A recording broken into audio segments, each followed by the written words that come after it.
Assalaamu alaikum warahmatullaahi wabarakaatu. Kabajamtoota daawwattoota miidiyaa kana jalatti argamtan hundumti keessan baga Rabbiin waggaa 1444 bara Hijraatiin isin gahe jechuun jechaatu keessummaa kabajaa tokko qabannee isiniif dhiyaannee jirra. Mana maatii keessummaa kanaatti argamna. Turtiin keessan nu waliin haa ta'uun affeerraa keenya. Egaan keessummaa keenya walumaan kan hordofnu ta'a nu hordofa. Xumurree jirra. Keessummaa keenya gamanumaan kan ittiin wal bartanu ta'a. Gara keessummaa keenyaatti isin dabarsina. Assalaamu alaikum. Maalaikum salaam warahmatullahi. Mee maqaan keessan eenyu, duraan eenyu turtanii gara amantaa musliimaa kanatti dhufuu keessaniif gammachuu akkamii isinitti dhagahame? Soomni baranaa kun immoo maal fakkaata? Duraanii maqaan koo Habtaamuu Abbiyyeen jedhama. Ayyee. Amma immoo karaa amantaatiin gara amantaa musliimaa waan ta'eef Habiib Abbaasinaaf jedhamee maqaan nama moggaa'ee jira jechuudha. Okay, akkami mee soomni kun isinitti hin jabaanne? Amma dura waan hin barreef soomni kun isiniif haaraamsiyaa. Erga sooma kana eegaltanii guyyoota lamaan kana keessa soomni kun akkam isinitti jabaate moo akkamitti soomamaa jirame? Soomni kun baay'ee gaariidha.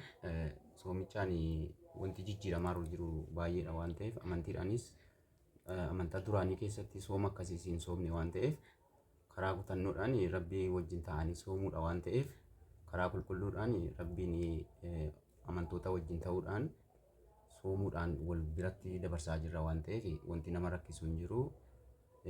Duraan garuu wanti akkana soomamu hin jiru waan ta'eef nuuf gara rabbitti siqachuun baay'ee gammachuu guddaatu keessa jira jechuudha. Ayyee galatooma. Gara amantaa musliimaa kanatti akka dhuftaniif kan isin kakaase namatu isin gorse moo kitaaba amantaa dubbistaniiti moo maaltu gara amantaa kanaatti akka dhuftaniif isin kakaaseme? Gara amantaatti wanti nu fiduu danda'e ofii kiyya namni tokko namni barsiisee hin jiru. Macaafa qulqulluus nan dubbisa. Macaafa qulqulluu dubbiseetanii kan achi keessaa barumsaa fixadheeti keessaa kanan bahe jechuudha. Abbootiin amantaa kamiyyuu na barsiisuu hin dandeenye jechuudha. Mana amantaa kiristaana keessaa wantoonni jiran waan baay'ee keessatti dubbisee waan arguu fi amantaa musliimaa keessatti wanta jiru gaafa wal madaalee ilaalu karaa amantaa musliimaatiin karaa rabbi tokkichatti amanuun kan jiru ta'uusaa kanaaf amantaadhuma jaraa dhiisee karuma kootiin bakka kanan shaada qabadhe ta'uusaati jechuudha. Maasha Allah, baay'ee namatti tola. Obboleessa keenya Habiib Abbaasinaaf egaa si qofaa miti haati manaa keetiillee amma dura nama hordoftuu amantaa biraa yoo taatu yeroo ammaa kana immoo isiinillee amantaa musliimaa qabattee jirti, shaadaa qabattee jirti jedhu. Mee isiinoo akka gara kanatti dhuftuuf situ kakaase moo isiin immoo kan gaafannu taasiillee ati mee dura situ kakaase moo isiin gara amantaa kanaatti akka dhuftuuf maal shoora akkamii situ taphate moo ofiif gara kanatti of fiddame? Tarii isheenis duraan akkuma beekamu amantaa piroostaantii turte, amantaa jara peenxeetii kan isheen hoogganaa turte. Amantaadhuma sana keessatti waa'ee rabbii kaasee rabbii tokkicha malee rabbiin biraa hin jiru. Macaafa qulqulluu keessas kan ni dubbatu.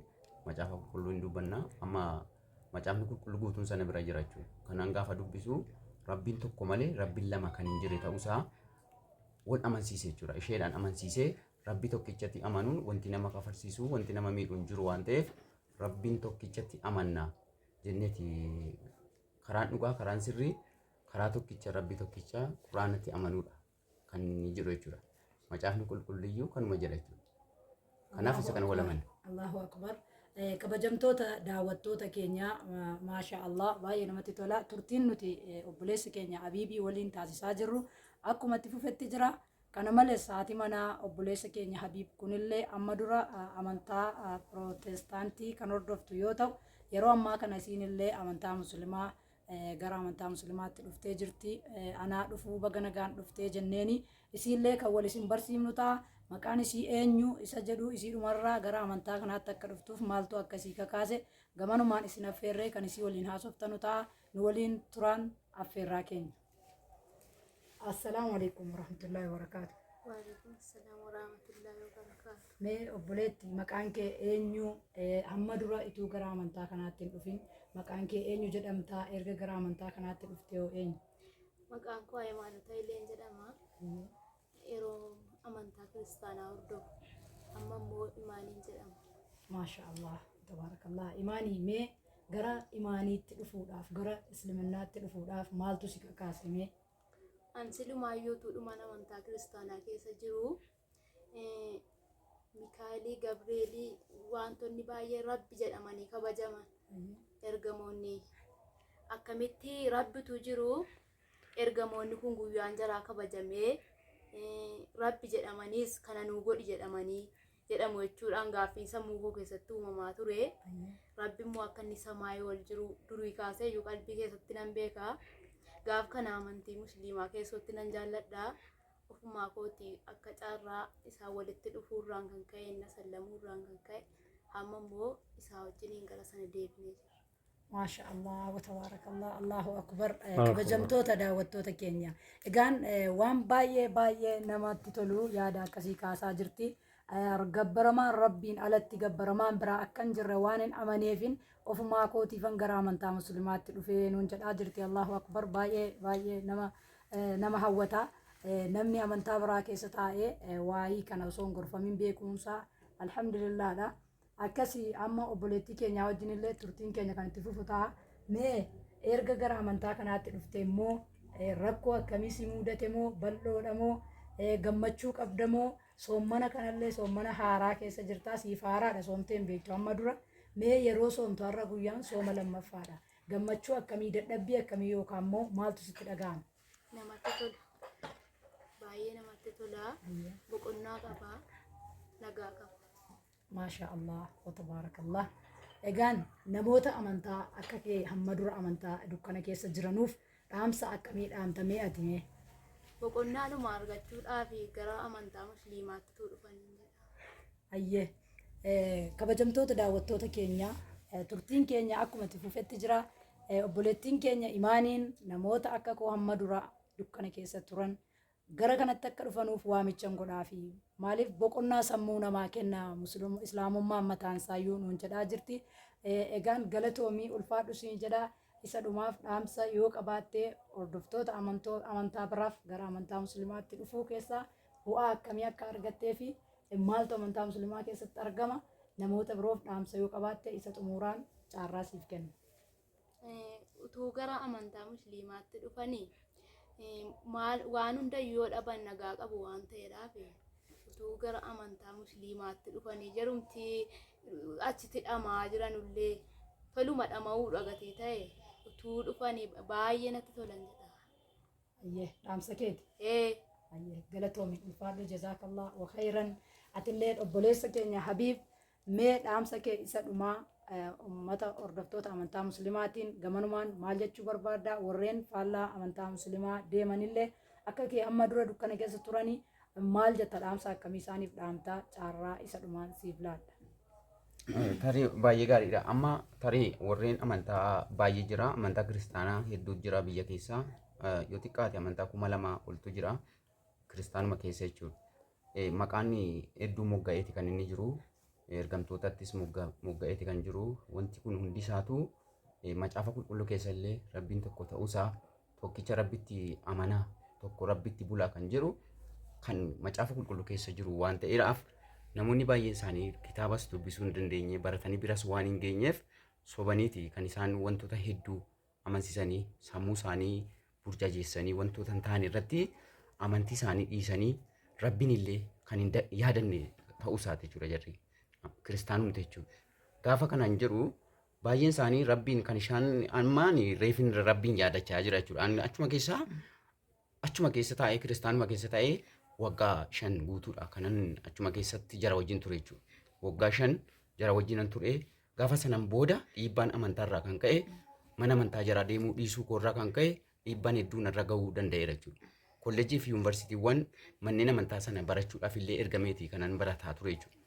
Gaafa deemee barumsa irra ture jimmarrattis barumsa isaanii barachuudhaaf ergameen ture. Gaafa gaaffiin dhiyeessuudhaaf yaalii godhu waa'ee waaqarratti waaqni tokko akkamitti sadan waaqa tokko jettu jedhee gaafa gaaffii dhiyeessu gaaffiin kee fudhatamummaan qabu jedhaniiti kan isaan na jibban jechuudha. Gaafa sanaan dhiisee bayan. Maanni macaafa qulqulluu keessatti rabbiin tokko jedha. Rabbiin tokkichaan amanuun rabbi tokko qofa amanuu akka qabanidha. wanti baay'een kumaatamatti lakkaa'amu kun hundumaa fi wanti saddaqamaa jiru kun kan rabbii bira kan hin geessine waan ta'eedhaaf rabbiin tokko amanuun immoo islimnaa ta'uudhaan kan inni argamu ta'uu isaati. Achi keessatti argamuu hin danda'u. Kanaaf ergaan ani jedhu firoonni koo baay'een isaanii kiristaana keessa jiran jiru. Kana malees immoo yoo xiqqaate hojjettoota mootummaa gara nama 17 ol gara islimnaatti fiduudhaaf illee kan telegiraamiidhaan walii dubbannee jirru ta'uu isaati jechuudha. Sa'aatii ammaa jechuudha. Walii wajjin haasofnee barsiisota wajjin hojjettoota mootummaa wajjin falmiirra jira jechuudha. Baay'een telegiraamiidhaan kan haasa'aa jiru ta'uu isaati. Baay'ee kanan jaalladhu ergamtoota mana amantaa sana keessatti obbo Dr. Zaakir Naayikii wajjin baay'ee barnoota isaanii nan hordofaa. Kan amansiise isaan jechuun hin danda'ama jechuudha. Barumsa isaan ergan irraa ka'eeti baay'ee miidiyaa sooshaal miidiyaa hordofeetanii baay'ee kanan fayyadamu jechuudha. Kanaaf isaaniin galateeffachuun barbaada. Dhiibbaan baay'eedha wanti narra ga'e jechuudha. Amantaatti dhufuurraa kan ka'e dhiibbaan hedduu natti dhufeera. Qabeenyaan bakka jiru qabeenyaan koo kan dhoowwamee jira. Qabeenyaan waliin kiristaana wajjin horadhee wanti hedduu narra fudhatamee dhoowwame. Qabeenyaa miti an kanan barbaadu imaaniidha, amantiidha. Rabbi tokkichatti amananii nama jannataaf ta'uudha waan ta'eedhaaf qabeenyaan hin hafti addunyaa kanarratti hafti waan ta'eedhaaf rabbiin tokko beekuun immoo qabeenya hunda caala jechuudha.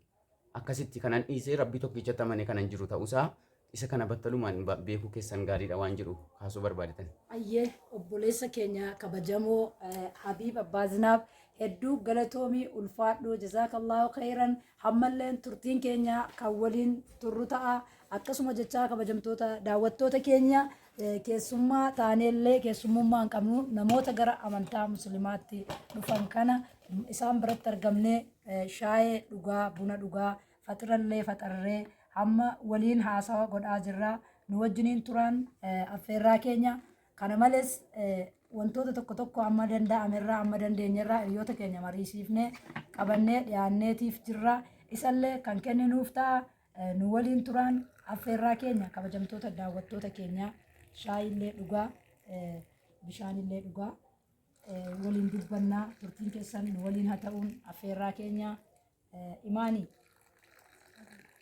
imaanii mee dadhabdee jirtan si'a har'a soommanatti oolte silaa shaayee situ nu buusa ture ani keessummaa ta'ee shaayee si buusaan jira keessummummaan qabu walumaan dhugnaa siin jechuuf dhuge.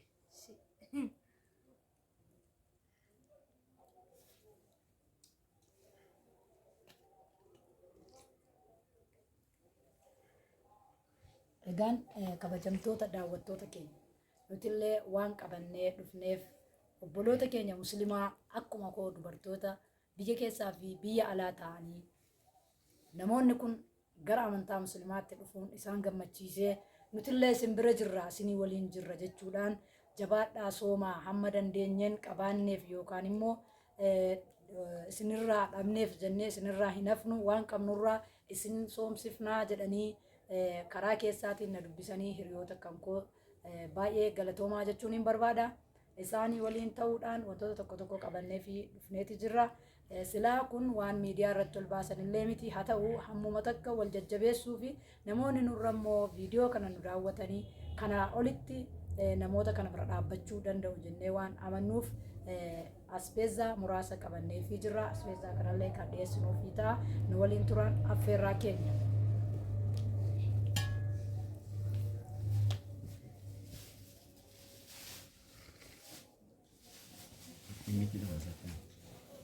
Kabajamtoota daawwattoota keenya sagantaan keenya akkuma itti fufetti jira waan qabnurraa obboloota koo fi hiriyoota koo akkuma nama isiniin jedhee biyya keessaa fi biyya alaa jiran karaa keessaatiin wal qunnamuudhaan nutillee soomnee beeknaa soomni nuuf haaraa miti itti jirraa itti dhalannee faxaruufillee faxarsiisuufillee waan baay'ee nu dhibuun qabu namoonni haaraa ta'anii yeroo jalqabaaf gara soomaa kanatti dhufan maal akkamiin bifa kamiin jajjabeessuu soomsisuu qabna jennee waan yaanneef hamma dandeenyurraa qabaanneef osoo hin taane xiqqaadha jenneellee isaan irraa hafuu hin qabnu jennee waan yaanneef hamma rabbi nu dandeessiserraa obboloota keenya gara amantaa musliimaatti dhufan kana bira bifa kanaan wantoota tokko tokko isaaniif finnee biratti argamna. Egaan hamma kanallee baay'ee ta'uu baatus waan qabnurra xinnoo finnee fi isaan biratti argamna. Akka isaan kennaa nuti kenninuuf kanarratti illee akka isaan itti gammadanu yookaan immoo akka isaan nun tuffanne abdii qabna. Maaliif kennaan dubbii keenya irratti iyyuu kennaan xiqqoon qabu yookaan immoo nuti viidiyoodhaan mul'achuuf osoo hin taane namoonni inni guddaan inni ijoon waliif yaaduudha. Hammam ollaa kootii namni kun bishaanitti faxaraara. Ani immoo ollaa kana akkamittiin faxaraara isa jedhu irra dhaabbannee gaafa laallu guyyoota lamaafis sadiifis haa godhatanu hin faxarsiisa. Faxirii guyyaa tokko lamaanii ta'aaf jennee waan amannuuf bifa kanaan finnee fi biratti argamna. An akka kootti namoota kanaa wajjin wal arguu kootti gammachuu guddaatu natti dhagahama. Isaan illee mee waan nuun jedhan yoo qabaatan ergaa isa dhumaa nuuf dhaamanii wal biraa kan adda baanu ta'a. Nu waliin turaan affeerraa keenya. Mee Habiib maal jettamee ati tarii kun kennaa miti kun xiqqaadha. Tarii immoo ani kiiloomeetira 18 qaxxaamureetiin dhufe obboloonni keenya hedduun immoo kan akka waan kana godhuuf na ajajan yookaan immoo waliin taane jara kana faxarsiisuu qabna faxarsiisnaan jedhan kun amantii musliimaa keessatti wal bira dhaabbachuun yookaan immoo wal jajjabeessuun maal akka ta'e irraa baratamuu danda'a jennee waan amanneef ati immoo mee maal jetta kan? Tarii ani wanta jechuu barbaadu dhugumaadha. Jarri kun hojii maakaayirii hojjetaniiru, seenaa hojjetaniitu. Amantaa keessatti wanti irra caalaan rabbi kan jaallatu hojjetaniitu isin. Hojii keessan quuqamaa qabdanii amantaa musliimaa keessattis haa ta'u gara amantaa namni tokko gaafa dhufu amantaa keessatti dhufee yookiin miidhamuu danda'a rakkoonni qabu bira geenyee dhaabbannee obboleessa keenya bukkee dhaabbannee rakkoo qabaatus qabaachuu baatus waan inni keessa jiru inni ilaalla jettanii quuqama amantaa keessanirraa kan ka'e quuqama rabbiif jaalala rabbii qabaachuu keessanirraa kan ka'e dhugumaadha. Raamadaanuma kana keessatti khayrii fi ajirii guddaa hojjanna jettaniiti kan isin dhuftanii hammam isin amantiidhaanis keessoo keessan jaalala amantaarraa qabaachuu keessanii achuma keessatti madaaleen jiru ta'uu isaati. Kanan isin galateeffachuudha qabu dhugumaadha. Ajiriin amma isin hojjechaa jirtan kun amma dhumaatti amma galgalaatti amantiin isin qabdan kun galgala geessanii nama jannataa rabbi isin haa godhu jechuun barbaada kanuma irratti jechuudha. Ergaan an dabarsu kanuma baay'een isaanii amma maanni rakkoon guddaa jiru wal yaadachuun wal dubbisuun rakkoo wal keessa jiru wal ilaalanii rakkoon jiru maanni jedhanii wal gaafachuun keessoo keenya hunduma biratti rakkoo jira waan ta'eedhaaf isa kanaan amma kootitti wayitti lakkaawwan amma namni maal kana gaafachuu didee maaliif na jechuu didee miti an amma kanan kaayyoon inni guddaa qabu qur'aana tokkicha rabbii tokkichatti amanuudhaan rabbiin tokkicha qabaachuun qofti gammachuu guddaa nama keessa kaa'a waan ta'eedhaaf qabeenyaa ilaaluu miti waan nyaatanuu waan dhuganuu maalni kaayyoon inni guddaan quuqama ofii nama deemtanii akkana gaafachuun kun rabbi hin jaallata jechuudha. Raamadaana kana keessatti kana gaafachuun keessan waan guddaa hojjetaniitu seenaa guddaa hojjetaniitu namoota biraatiif muuxannoo ta'uu danda'a namni biraa barumsaa irraa argachuu danda'a seenaa ta'uu danda'a jechuudha. Kanaaf baay'een isin galateeffadha. Obboloota keenya immoo kana qindeessanii dhugumaatti uummata musliimaatiif bakka bu'aniidhu jechuun danda'a jechuudha. Akkaataan kitaabuma keessatti kaa'amee jiru akkaataan namni garaansaa laafee garaansaa dhiphatee nama biraatiif illee darbanii fi waa gaafachuun quraanumaan ibsamee jira waan ta'eef hojii quraanni lafa kaa'ee sana hojjechaa jirtu waan ta'eedhaaf ammas rabbi isin haa eebbisu bakka ladhan hundatti ajirii khayrii hojjedhaa jechuun barbaada ergaa. Jazaakallahu khayran. Obboleessa keenya Habiib Abbaa Dinaab waliin turtiin nuti taasifne kana fakkaata. Egaan akkuma obboleessa keenya Habiib waliin turtii kana goone dhaamsa isaa dhaggeeffataa turtanii ergaa waan baay'ee irraa barachuu dandeenyu nuti mataan keenya irraa barachuu dandeenyu waan baay'ee kaasee jira. Akkasumas obboleettii keenya imaanii waliin illee dhaamsa isa dhumaa waan itti dhagahame isiin illee nuuf jettee kan wal biraa adda gallu ta'a. Inshaallah nu waliin tura. Gara amantii musliimaatti dhufuu kootiif gammachuudhuma natti dhagahama. Utuun illee wanti tokko illee naan godhamne xaaxaadhuma keessaa ba'uun kan koo haara galfeedha. Allahu akbar. Kanaafuu isin immoo waan kana gootanidha. Baay'ee galatoomaa isiniin jedha. Isinan galateeffadha. Darbaallee kan kana caalu hojjedhaa isiniin jedha amanticha keessatti. Ayyee jazaakallah wa khayran obboleettii keenya imaanii nutillee kana waan guddaa goone jenneetii miti barnoota kallattii wal barruun nuufa ta'uu kana qabannee ittiin wal haa barruudhaaf kana goone insha Allaadha. Obboloonni keenya muslimaa hedduun ni jiranii isaanilleen kana ka'umsa godhatanii waan guddaa yaadaan qaamaan maallaqaan waan hedduudhaan wal bira dhaabbachuun ni danda'ama. Isinilleen waamicha isinii goonaa gamanumaan obboloota keenya kana akkamitti simannaa waliin haa simannuun affeerraa keenya galatoomaa ulfaadhaa turtiin nuti mana obboleessa keenyaatti taasifne kana fakkaata. Assalaamu alaikum wa rahmatullaahi wa barakaatu.